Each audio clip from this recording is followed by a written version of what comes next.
Exotic wall finishes. So what happened here to these three AC vents is these AC vents are built into the wall. What does that mean? That means when they're doing the sheetrock, they're putting the AC vents in there, they're putting sheetrock, and then they're putting mud all over it, prime it, and then Venetian plaster goes on top of it. What's happening is metal with condensation starts getting wet, right? So then it bleeds through the compound, the primer, and then the Venetian plaster. That's what happened with all these three. So now we're touching them up. The best way of touching it up is use your stain blocker, a primer stain blocker, and then we put the Venetian plaster. This already has 3 coats of Venetian plaster, and we're touching it up. Supposedly, the issue of the condensation is fixed. How does it get fixed? When the AC is already running normally and they don't really open up and leave the doors open on this high-end condo, this high-rise, no more condensation happens.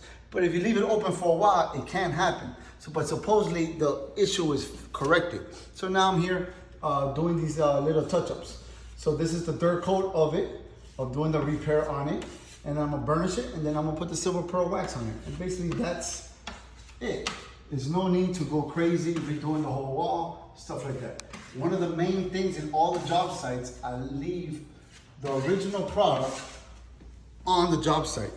So what does that mean? That means the original color is here at the job site. You have a little storage downstairs, and I leave it. This is a pin house. So I leave it in their little storage. I come back and I'm doing this touch up. And that's it.